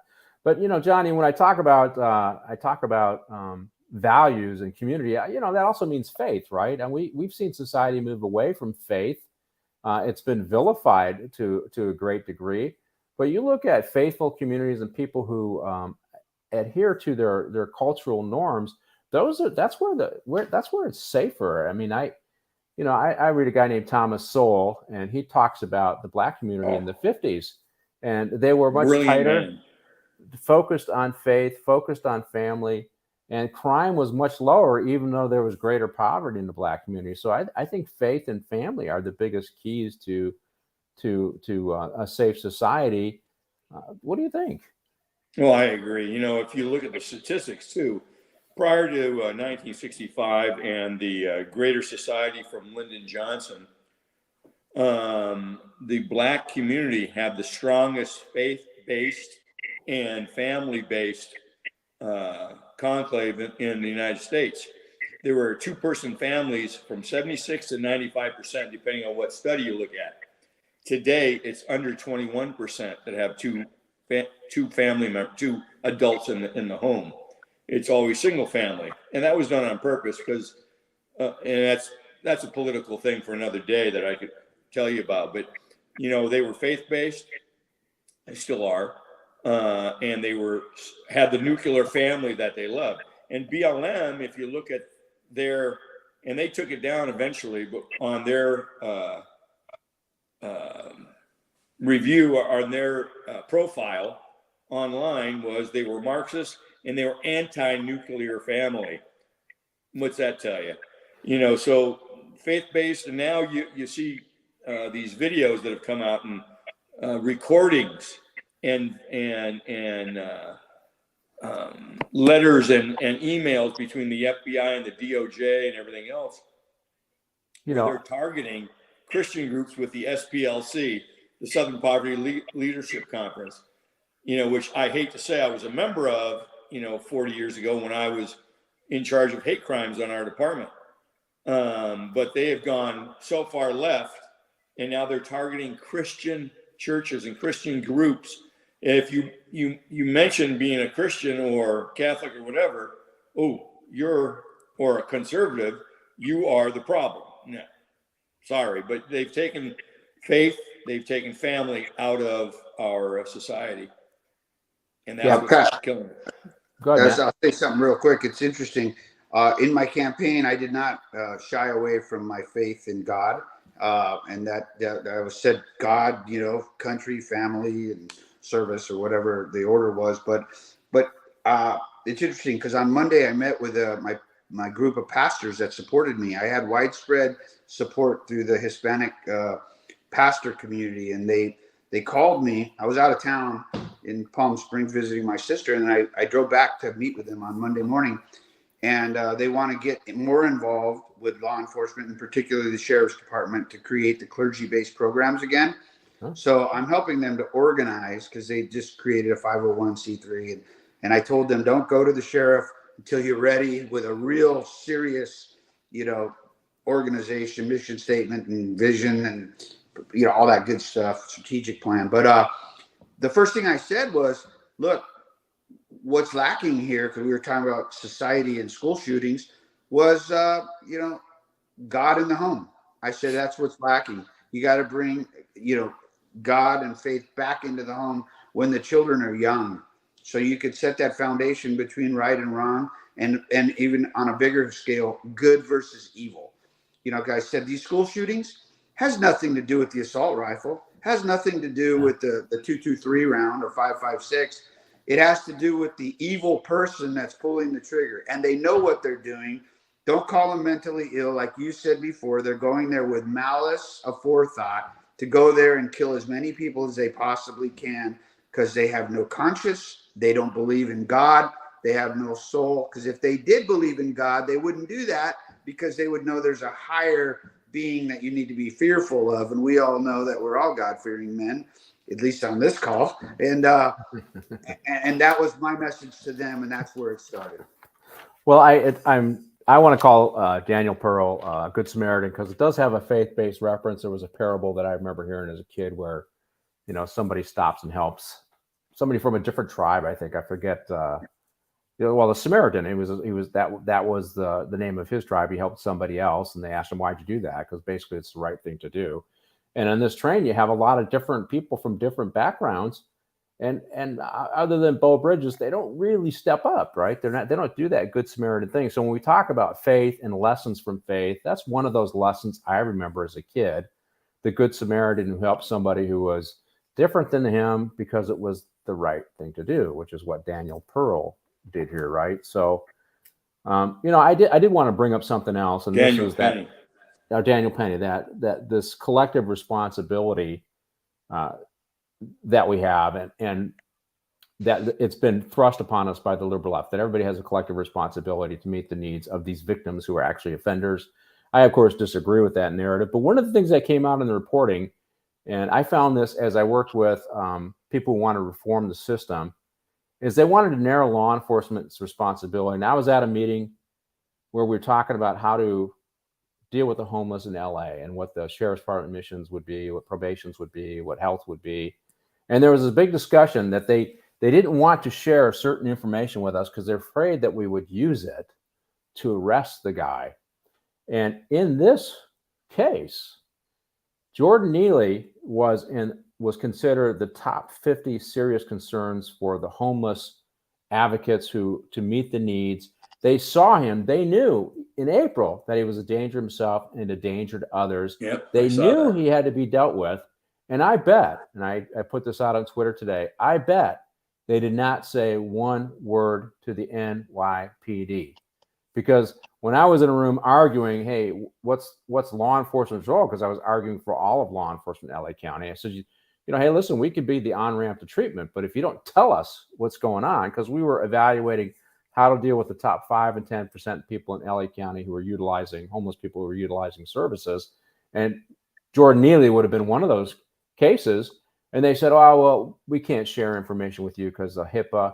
Well, there is an out in that law that says if you're part of the treatment team, if you're one of those, you can share information.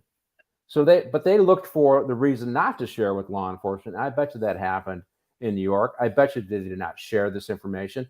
So when we talk about treatment, I'm okay with treatment because I think we need to be looking for new ways to do old things to solve old problems. I just realize its limitations. But a huge limitation is if they refuse to deal with law enforcement when they know somebody is a danger to the public, then that is a failure on them. And that's something that needs to be changed. And that's driven by ideology. We can't have law. And I'm not slamming all the medical folks because there were a lot of people in that room who said, we agree with you when I was making this argument. Because my argument to them was, hey, I'm glad that you guys are all concerned about the homeless, but for the last 35 years, law enforcement was the social workers' last resort because you guys didn't want to be up at 3 a.m. So I'm real happy that you're engaged, right? But, you cannot move along because we're the ones that are on duty 24/7. That's the reason we're involved in the first place. And I bet you in New York, they did not share this with the NYPD. What do you think, Matt? I think those social justice advocates that you're talking about view the NYPD as the enemy and the devil. I don't think they'd be sharing information with them. No doubt the guy was well known. We all know in our reporting districts who's the problem child. Oftentimes we deal with that person sometimes on a daily basis. So when they find out, I guarantee law enforcement, when they heard about this, they knew exactly who he was. They've dealt with him in the past. But as to the advocates sharing information in a cooperative manner within New York PD, I have my doubts. I agree. So let's get back. I'm going to get back to the movie a little bit here, and then I'll bring up some other issues regarding Jordan Neely and Daniel Penny. So these guys have pushed just about everybody on the train, but they left one couple alone so far, and they begin to target this, and that's the touching the child, right? And and this, we do have this situation where people are assaulted on train cars. Children are assaulted on train cars. I mean, it's rare, but it does happen. But this guy knows no boundaries.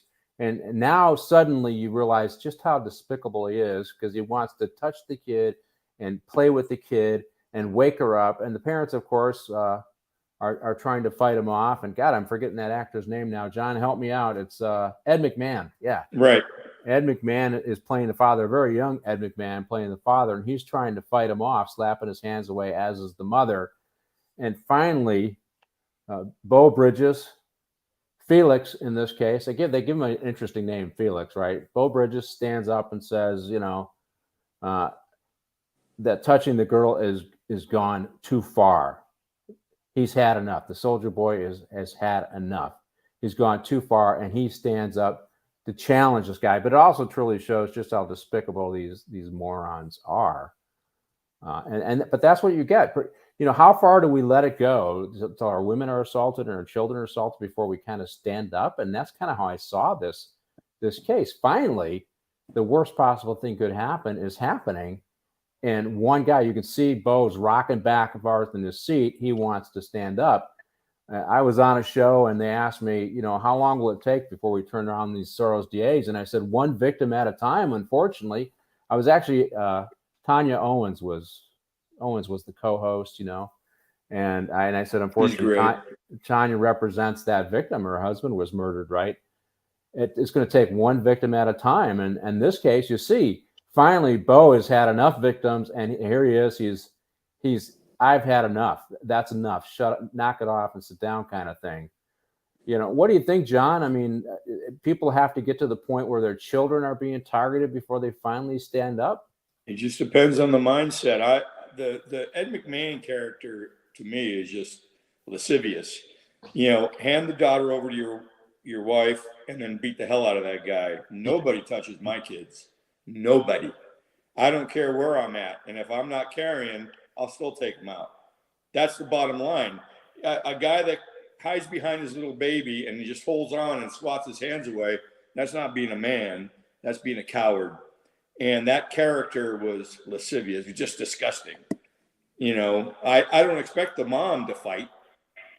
I expect the mom to hold the baby while I'm kicking the guy's ass.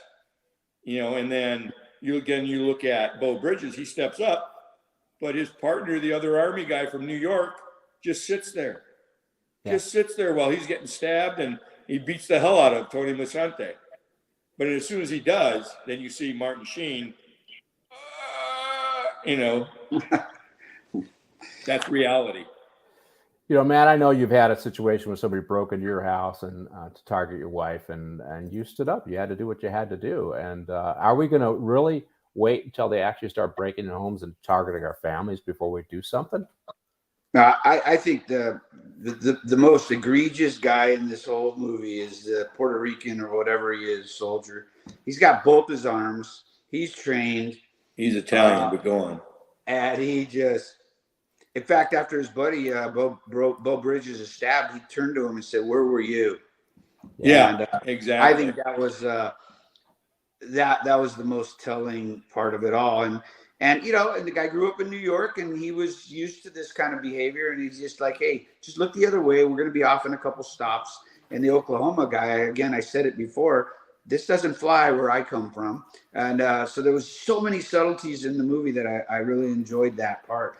But that guy with all of his faculties, trained, you know, the two soldiers could have took these guys out, no problem, you know. But I mean, you know, they were never friends again after that, the two soldiers. Yeah, no, that was over after that. But yeah, Pat, you know, having been through that, and actually having been on the train, one time I was coming back from the Coliseum with my young son, and we were on the expo line or whatever that was, and there was two idiots on the train doing exactly like this, accosting girls.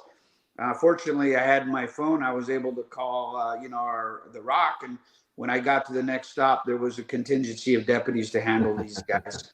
So that was my son. My son will never forget that, and they went to jail. So that was a happy ending on that one. But now it's a terrible situation when people are threatening others and people have to live in fear. It's just not a good feeling. Well, I'm gonna start wrapping up here, and I just want to explain what happened. So Bo Bridges stands up, even though he's got a broken wing, and he takes this guy on, and the guy pulls out a switchblade knife. So now he knows he's fighting. Not only does he got a broken arm, but he's fighting a guy that's armed, and he's got somebody behind him as well. So it's a 2-on-1, and they have a knife.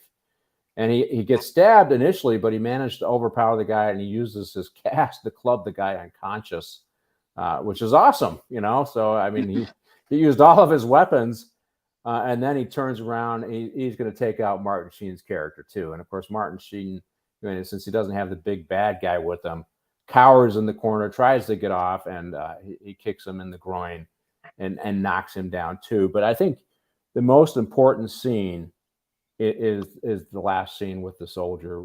You know, when his buddy comes to help him finally, and he says, "Where were you?" To me, when I saw the Jordan Neely case and the Daniel Penny case in New York, I remembered this scene. Where were you? Soldier stands up to defend the train car, gets stabbed, and nobody helps him, and his buddy doesn't help him. Daniel Penny, he stands up to defend, and the political leadership doesn't support him. They turn the back. The cops are supporting him. Some of their biggest supporters and donations is coming from cop organizations. They didn't arrest him, but all these people come out of the woodwork to attack him. They call him a white supremacist. They call him a murderer. They call him a vigilante, and that's all bull. And he's a good Samaritan, and he's a hero. He did the right thing. It didn't have the outcome he wanted, but he did the right thing, and that's what I saw in this scene. Bo Bridges did the right thing. He sacrificed. Now, his injury was a stabbing. Daniel Penny's injury was his life is probably ruined for the rest of his life. Do you think this is a comparison thing there, John? What do you think? I agree wholeheartedly. This Soros DA stuff is just out of hand. You look at the one now with Gascon in LA, where there was a case where police officers did their duty, were in a shooting. The previous DA realized, hey, they're well within their rights, everything, no charges filed. Then all of a sudden you get a new DA and he's filing charges. They'll win, but again, just the whole thing. I just get livid on this kind of stuff. Granted, I'm not the smartest guy in the room, but that was a dig for you, Matt. But and I still love you, Matt. But the guy not stepping up now, Jordan Neely deserved what he got, not necessarily death, but the Daniel Penny did not go in there to kill him. He went there to subdue him and save himself and other people from being injured or killed. So I think eventually he's going to win this and his life will be okay after this, but he's going to go through hell because of these DAs. So Matt, do you think this final scene in particular speaks to what's going on in New York today? Yeah, what's the old saying? Sometimes life imitates art. It's just almost exactly. It was a perfect movie for us to review and to talk about. I'm just hopeful, and we've seen this in our career. We've seen the pendulum swing to liberalism, to conservatism, and right now, I think it's just a handful of loudmouths that are over there spouting off in New York, getting the news coverage. But in reality, I would love to be able to say, okay, I want to poll the millions of people here that live here. I really want to know how you feel about this. And I bet it's a very, very small percentage of people that are spouting off that this guy is, the devil and should be prosecuted and throw away the key. I think it's a very small number. But you're absolutely right. But the press gives them the biggest voice. The press is... the liberal media gives them the platform. The governments give them the money, and so until it happens at their home, I guess the liberal politicians will continue. What did we see? Pelosi's husband get beat in her own home. That's still not enough, right? No, I know, and I'm glad you brought up the media because they're the ones that should be getting the counter narrative and speaking the truth, and they've chosen not to speak the truth. Each one of those reporters just asked if your wife was on the train or your daughter's on the train, what do you want Daniel Penny to do? What do you want him to do? Do you want him to just sit in his chair and do nothing? Or do you want him to go Bo Bridges? You want him to do what he has to do? I mean, what do you want him to do? And the article I sent you guys that you referenced, Matt, was No Country for Brave Men. And I think it was the Federalist, and they talked about it. And so here you got, we tell our guys, and this is the whole attack on masculinity too. We tell our guys, we want you to do the right thing. We want you to step up and protect women when they're being threatened, but we're not going to support you when you do. And that's what I saw in the Bo Bridges thing. Oh yeah, Bro stands up and does the right thing, but he gets zero support from his friend and seemingly zero support from the pastors. So I think a lot of them think that they're thankful that he did something, but they didn't come to his aid. And Daniel Penny stands up and does the right thing. And now he's vilified, called names, and nobody does anything. And one of the things we're talking about in terms of Soros, it's not just these DAs. He's funding these groups that are running around creating havoc. And I did a show on him on iDetective not long ago. He's the one that's funding these groups that are creating all of this foolishness and controversy. And Matt, you got a real good point. And that's why I really think if Alvin Bragg actually took this one to a grand jury, he wouldn't get an indictment, because they're just pissed about what's happening in their city and on their subway system. If I was the defense attorney, I would just show this movie as my closing arguments, and I'd say no further comments. Okay, that's a good one, gentlemen. We have to begin wrapping. We have all right. Let's wrap up, and so thank you guys for coming on the show. Stick around for the debrief afterwards if you don't mind. There are 2 shows that I'm encouraging you guys to watch, and one of them is iDetective. It's on KGRA Radio on Rumble.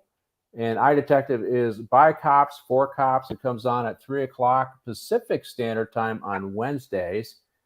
And the other show is Search Warrant, and it is a bunch of cops that talk about the current events of the day. They really get deep into Krasner all the time and the other Soros DAs. And it comes on at 11 o'clock Pacific Standard Time on Wednesdays. I want to encourage you guys to like the videos today here on YouTube and then on Rumble, and I will make a $1 donation for every like I get. So help Daniel Penny out by liking these videos and sending it to a friend. Send it to a friend so we can get the word out. This is what real cops think about what's going on. Remember, most of the guys that are still working can't speak up. How much time we got, Martin? Oh, like 30 seconds. 30 seconds. You guys want to say goodbye? John? Yeah. My fiance was watching on YouTube and she gave you a like. Okay, thank you. So that's $1 for her. What do you say, Matt? All right. Thank you for having me on, Pat, and look forward to talking to you guys and seeing you again soon. Thank you. Yeah, it's a blast. Okay, give, send, go for Daniel Penny. Make a donation on your own to help him out. It isn't just about giving him money to fight. It's about making a statement as well against this liberal narrative. Thank you, Martin, and you can take it away. Those sons of bitches. Ma, I'm doing a show.